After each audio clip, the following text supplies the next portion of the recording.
So, James, ever get that feeling of deja vu?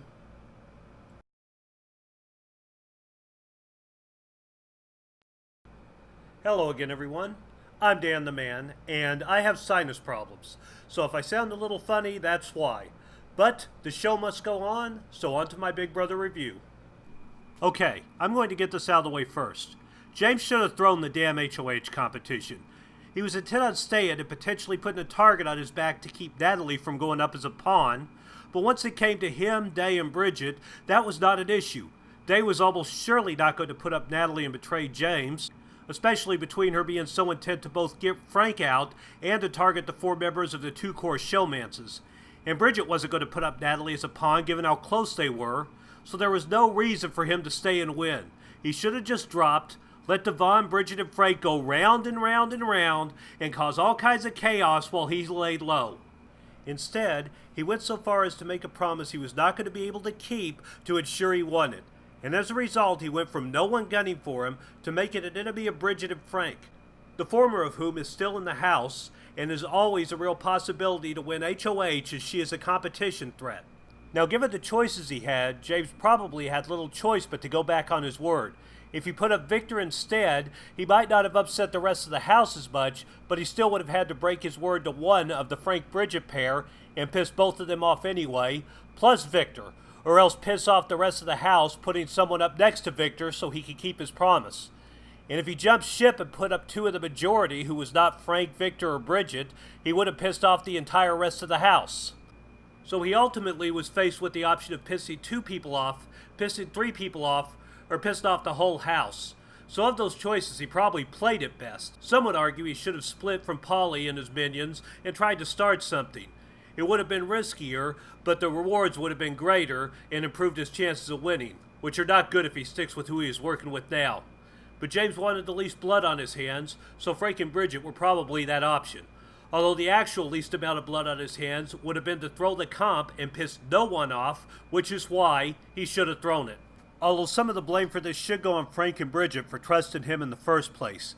Because as it was stated this episode, James did the exact same thing last season when he played the first time. He made a promise not to put someone up if they stepped down from an endurance comp, then he went back on it.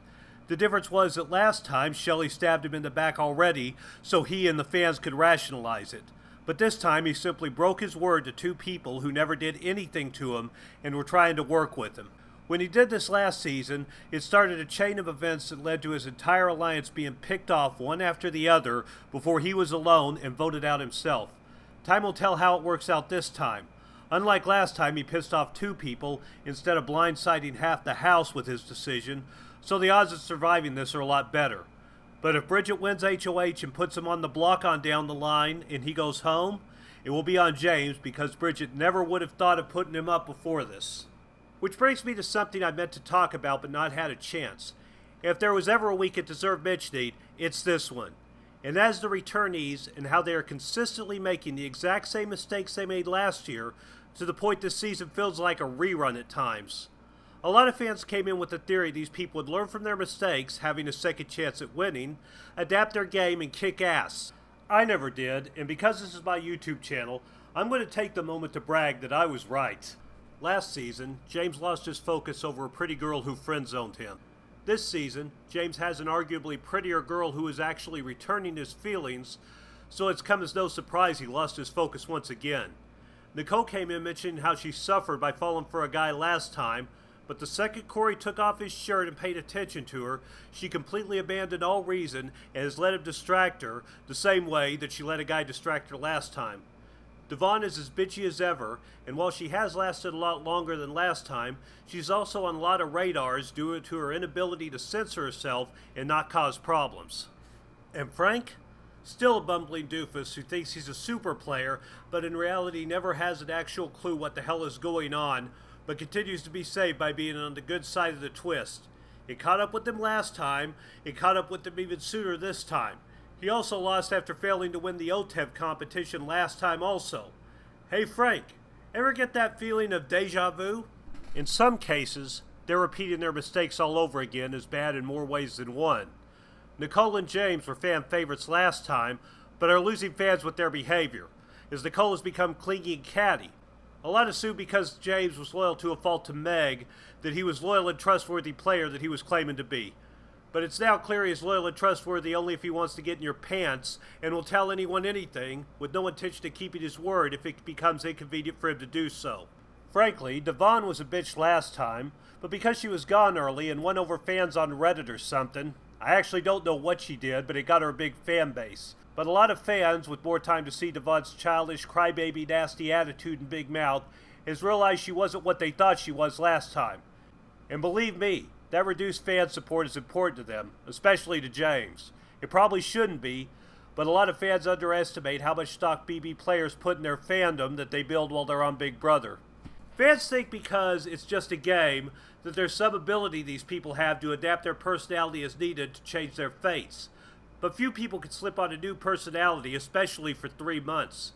You are who you are, and while the game may accentuate things or bring out the worst in some, by and large, what you see is a lot more of what they are than I think most fans believe.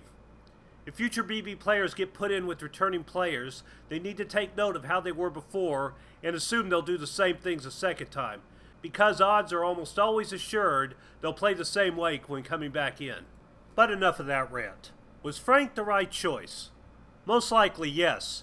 He was on everyone's radar and created chaos wherever he went. They had been wanting to take him out for a while but never had the chance. They had it, so they took it.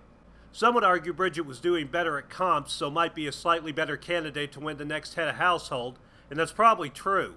But she has emotionally taken a blow with Frank leaving, and she is so worried about being ostracized, with good reason, the house has been horrible to people on their way out, that she would probably be easier to convince to act in their best interest if she did win head of household, especially if they tempt her with a chance to work with people. So while there was a risk of a head of household win, whether they kept Frank or Bridget, Frank was the bigger wild card. Honestly, I'm torn. I've been hard on Frank since the beginning and will not miss him, but at the same time, the season is becoming dangerously close to being the King Polly show real quick. Polly and his minions have been running the house almost since the beginning. Frank, Bridget, Devon, and possibly Victor were the only ones that seemed likely to shake things up.